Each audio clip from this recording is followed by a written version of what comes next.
लपंडाव या मालिकेत प्रेक्षकांनो असला भारी जबरदस्त ट्विस्ट येताना आता आपल्याला पाहायला मिळणार आहे.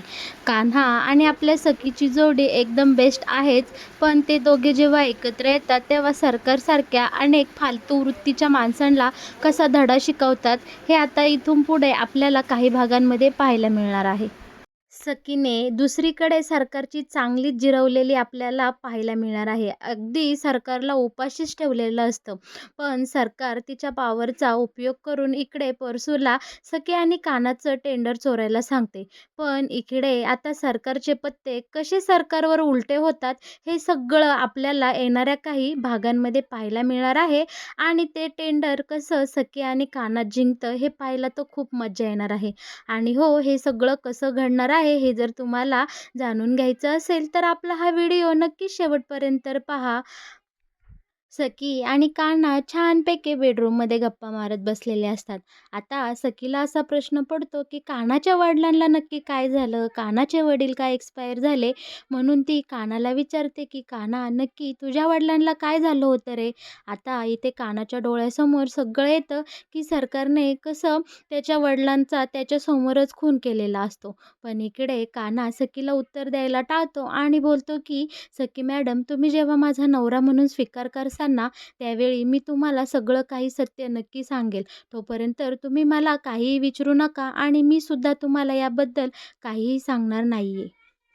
आता इकडे ही जी सरकार असते ना, ती कंपनीच्या एका मॅनेजरसोबत बोलत असते आणि सांगत असते, "आपलं कॉन्ट्रॅक्ट तयार झालं आहे ना, आपलं टेंडर रेडी ठेवा, कारण ते टेंडर आपल्याला जिंकायचंच आहे, कसल्याही परिस्थितीमध्ये." तेव्हा फोनवर दुसरीकडनं तो जो मॅनेजर असतो, तो बोलत असतो, की आपल्या कंपनीचे टेंडर हे नवाखे तयार करत असतात, पण नवाखे काम सोडून गेलं आहे.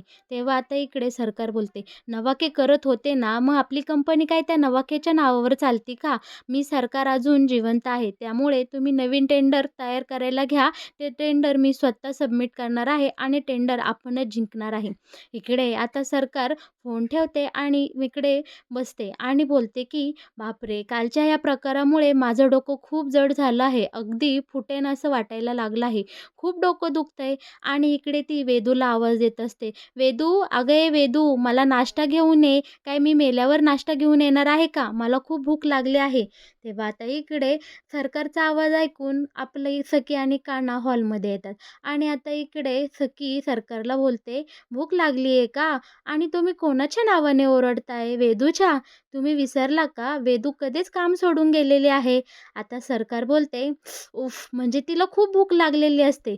तेव्हा ती बोलते, "ठीक आहे, मग तू विसरली का सखी? माझे म्हणजे तुझे जे काका-काकू आहेत ते माझ्यासाठी नाश्ता बनवेल. कुठं आहेत ते? परसू, मीनाक्षी?"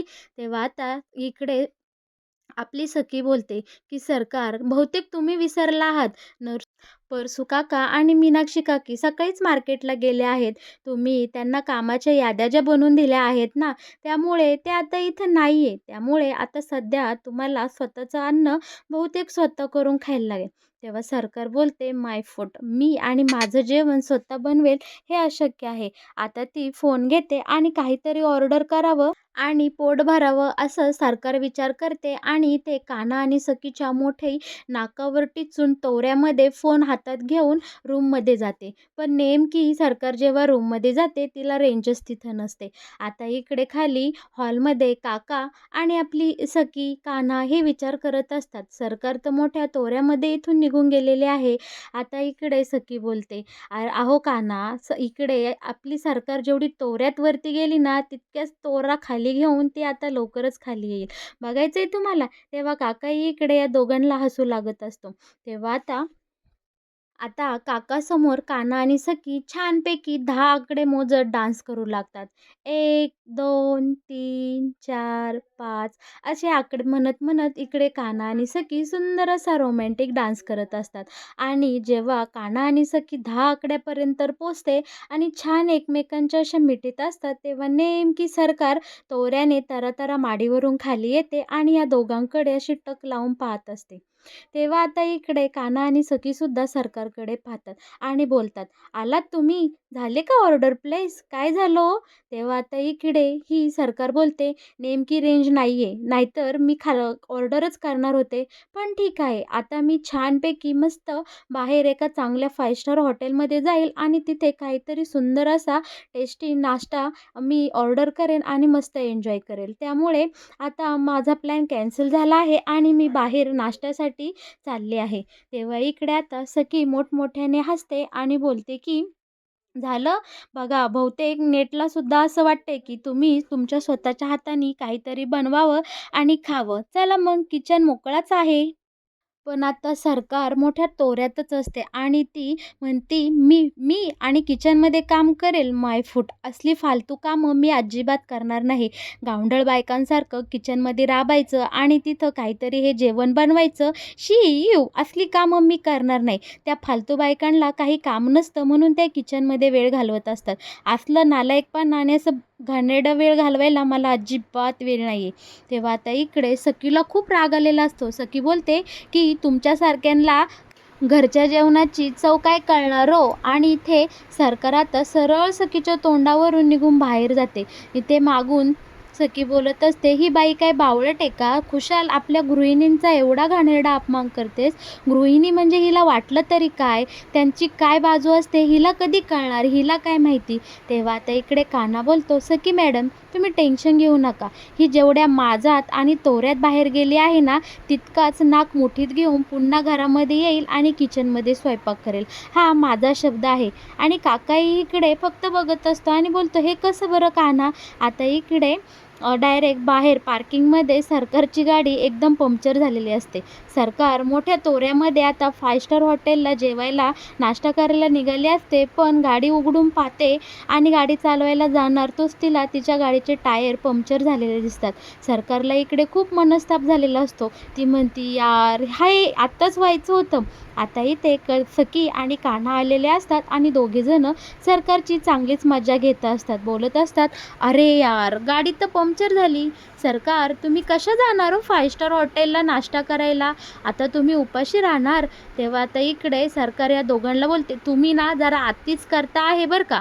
तुम्ही जरा शांत बसा आणि इथले जा." पण ही दोघं मात्र सरकारला खूप म्हणजे खूप चितावून देतात. शेवटी नाईलाजाने सरकार घरामध्ये येते आणि आता किचनमध्ये काहीतरी जेवण बनवण्यासाठी निघालेली असते. कारण सरकारला खूप म्हणजे खूपच भूक लागलेली असते. सरकार किचनमध्ये गेल्यावर ही डाळ वर काढ, ते तांदूळ वर घे, तिकडचं भांडं इकडं ठेव, तिकडं शोधाशोध कर, असं तिचं सारखं चालू असतं. सरकारला स्वयंपाकातला सुद्धा जमत नसतो. त्यामुळे ती काहीही गोष्टी एकमेकात मिसळत असते. शेंगदाणे पिठात मिक्स करते, पाणी पिठात मिक्स करते आणि ते चमच्याने काय हलवते. अजिबात सरकारला इथे एकही अन्नाचा पदार्थ शिजवता येत नाही. आणि कान्हा, सखी, शिवाय सखीचे काका हे सगळीजणं मिळून इकडे फक्त सरकारची गंमत बघत असतात आणि मध्ये सरकारला चांगलेच टोमणे मारत असतात. पण सरकार या सगळ्यांचं फक्त ऐकून घेत असते. आता मात्र सखी सरकारला चांगलंच सुनवते. बोलते की सामान्य गृहिणीला तुम्ही काय बोलला? असली फालतू कामं किचनसमोर उभं राहून मी काही अन्न वगैरे शिजवणार नाही. शेवटी सरकार गरज पडली ना या किचनमध्ये यायची. तुम्हाला माहिती आहे का, कित्येक महिलांसाठी किचन म्हणजे एक अशी जागा आहे पवित्र की तिथे ती काहीतरी पाककृती, काहीतरी पराक्रम करून दाखवतात, अन्न शिजवतात. अन्नाला चव येते ती फक्त घरच्या गृहिणीमुळं. तिचं प्रेम, तिचं आत्मसन्मान, तिची माया सगळं काही ती अन्नामध्ये टाकते आणि अन्नाला एकदम असं दर्जेदार चव देते आणि सुंदर असं अन्न आपल्याला ताटात वाढते. तुम्ही काय हो सरकार, तुम्ही महागड्या हॉटेलमध्ये 5 स्टार हॉटेलमध्ये जासान आणि तिथलं मेनू कार्ड खरेदी करसान, पण आपल्या या अन्नातली आणि त्यातल्या मायेची चव कशी हो खासान, कशी हो चाखसान? तुमच्यासाठी कोण इतक्या मायेने अन्न बनवेल? तुम्हाला घरच्या गृहिणीची किंमत नाही आहे. तुम्हाला ज्या गोष्टीची लाज वाटली पाहिजे त्या गोष्टीचा अभिमान वाटतोय होय? जी सर्वसामान्य बाई इथे जे काही करून दाखवते ते तुम्ही एवढ्या मोठ्या असून, कंपनी सांभाळत असून तुम्हाला साधं एक अन्न पदार्थसुद्धा बनवता आला नाही या किचनमध्ये उभे राहून. आणि काय हो तुम्ही मोठ्या मोठ्या बाता मारता. आणि आता इकडे कबीरसुद्धा या सरकारला खूप काही सुनावतो आणि बोलवून दाखवतो आणि काकाही सरकारवर खूप फिदी हसत असतो. सकीने आता सरकारची चांगलीच लायकी सरकारला दाखवून दिलेली असते आणि तिला चांगलंच उपाशी मारलेलं असतं. पण इकडे सकीचा स्वभाव मुळातच चांगला असल्यामुळे आता ती सरकारला बोलते, मी सांगते तसं करा, जा तांदूळ घ्या, डाळ घ्या. सरकार मात्र सकीकडे रागानेच पाहत असते. पण इकडे सकी बोलते, माझ्याकडं नुसतं पाहू नका, मी सांगते ते ते सगळं करा, म्हणजे उपाशी राहायची वेळ तुमच्यावर येणार नाही. आता इकडे नाईलाजाने सखी सांगेल तसं सरकारही ऐकू लागतात, कारण सरकारला खूप भूक लागलेली असते. ती सखी सांगन त्या पद्धतीने सगळ्या स्टेप फॉलो करते आणि इकडे खिचडी भात करायला घेते. जाता जाता मात्र काका इकडे सरकारला चांगलाच टोमणा मारून जातो. एक सर्वसामान्य स्त्री जे करू शकते ते ह्या सरकार मात्र करू शकत नाही आणि सरकारवर फिदी हसून काका तिथून निघून जातो. शिवाय सखी आणि कानासुद्धा त्यांच्याबरोबर निघून जातात. इकडे सरकारला मात्र खूप म्हणजे खूप राग आलेला असतो. ती आतून एकदम अशी बदल्याच्या भावनेने जळत असते, बोलत असते, तुम्ही मला या सरकारला उपाशी ठेवलत, माझी भूक मारलीस, याचा बदला मी नक्की घेणार आणि याचं फळ तुम्हाला सगळ्यांना भोगावंच लागणार. तुम्ही ज्या टेंडरच्या जोरावर इतक्या उड्या मारत आहात ते टेंडर मीच मिळवून दाखवणार आणि माझ्या कंपनीलाच मिळणार. मग बाकी तुमच्या सगळ्या एम्प्लॉईंची, कामगारांची कशी भूक आणि तहान मी मारते हे तुम्ही बघसालच. सरकार काय, आता सरकारने खूप असा मस्त जबरदस्त प्लॅन इकडे तयार केलेला असतो. सरकारने परसूला हाताशी घेतलेलं असतं आणि परसूला धमकावून सरकार बोलते की त्या कानाला आणि सखीला तुझा खूपच कळवळा आहे ना तुमच्या दोघा नवरा बायकोंचा, मग आता तुम्ही दोघांनी माझं एक काम करायचं. परसू तू काय करायचं, जे काही कानाने आणि सखीने टेंडर बनवलं आहे ते मला चोरून आणून द्यायचं.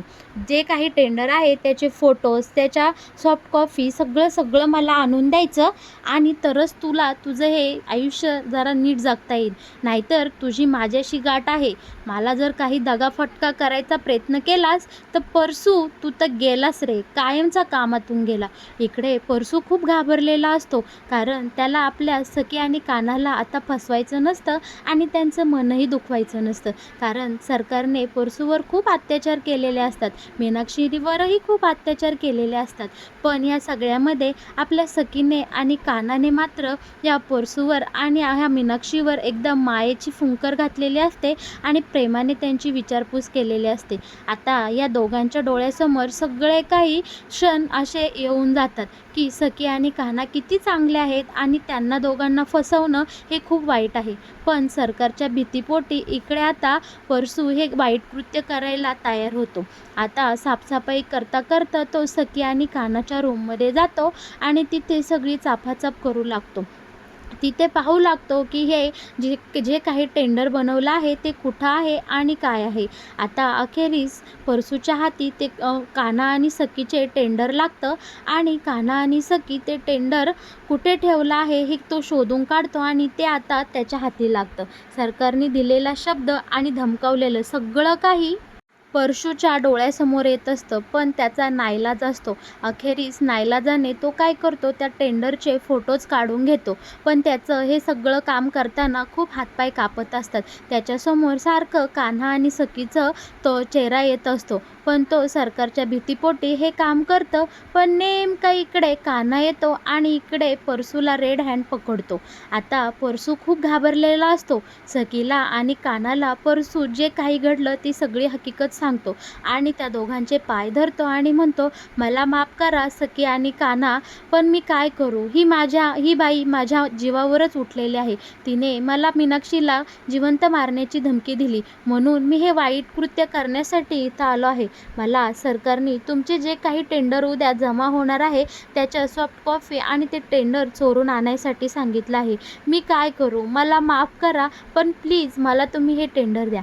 आता इकडे कान्हा परसूच्या खांद्यावर मात्र प्रेमाने आणि धीराने हात ठेवतो आणि बोलतो, काका तुम्ही काळजी करू नका, घेऊन जा तुम्ही हे टेंडर. आणि आता इकडे परसू इकडे कानाच्या समोर हात जोडतो आणि थँक्यू बोलतो आणि इथं जे काही घडलं आहे ते प्लीज सरकारला सांगू नका किंवा मीही सांगणार नाही असा शब्द देतो आणि इकडून परसू आता निघून जातो. तितक्यात कान्हाने आणि सकीने असला भारी जबरदस्त असा प्लॅन केलेला असतो ना. इकडे सकीने आणि कान्हाने असं केलेलं असतं की जे परसूला ज्यांनी टेंडर दिलेलं असतं ते एकदम खराब आणि घाणेरडं दिलेलं असतं. ओरिजिनल टेंडर तर या दोघांनी दुसरीकडे सेफ जागी ठेवलेलं असतं. आता सरकारचा मोठा टेंडर भरताना पोपट होताना आपल्याला पाहायला मिळणार आहे. बरं का प्रेक्षकांनो, इकडे अखेरीस टेंडर भरण्याचा दिवस येतो आणि इकडे सरकारच्या नाकावर टिचून हे जे सगळ्यात मोठं टेंडर असतं ते कान्हा आणि सकीला मिळालेलं असतं. पण सरकारला नक्की काय झालं हे कळलेलं नसतं. इकडे सरकारचा इतका मोठा अपमान झालेला असतो की सरकारला पार भिकेचे डोहाळेच लागलेले असतात. बरं का, आता सरकारच्या कंपनीचं नाव पार धुळीला मिळालं असतं आणि कान्हा आणि सकी हे दोघेही मस्तपैकी इकडे तोऱ्या ताठ्यामध्ये सरकारसमोर येतात आणि त्यांचा विजय मोठ्या सरकारच्या नाकावर टिचून मिरवत असतात आणि सरकारला बोलतात, मग सरकार जिंकलात का टेंडर? हरवलं का आम्हाला? लावलं का आम्हाला भिकेला तुम्ही? पण इकडे सरकार मात्र या दोघांसमोर काहीही बोलण्याच्या मनस्थितीत नसती. तिला खूप मनस्ताप झालेला असतो आणि तिला खूप शीण झालेला असतो. ती तडक आता इथून निघून बंगल्यावर जाते. पण इकडे आता कान्हा आणि सकी मात्र एकमेकांना मिठी मारतात आणि जे काही त्यांच्या पदरात यश पडलं आहे त्याबद्दल एकमेकांचे खूप मस्त कौतुक आणि आभार करत असतात, आभार मानत असतात. सकी बोलत असते की कबीर, आज जे काही घडलं ते फक्त तुझ्यामुळे घडलं आहे. कान्हा, आपण दोघे एकत्र असलं ना कोणतीही गोष्ट अशक्य नाही. तेव्हा आता इकडे हे दोघेजण खूप खुश असतात आणि काकाही, सकीचा काकाही या दोघांना खूप आशीर्वाद आणि कॉंग्रॅच्युलेशन करत असतो. तर मग प्रेक्षकांनो, कसं वाटला लपंडाव या मालिकेत येणारा हा नवीन ट्विस्ट तुम्हाला? असेच लपंडाव या मालिकेत येणारे नवनवीन अपडेट जर तुम्हाला सगळ्यात आधी जाणून घ्यायचे असेल तर आपल्या या चॅनलला तुम्ही नक्की सबस्क्राईब करा आणि आपल्या व्हिडिओला लाईक करायला अजिबात विसरू नका.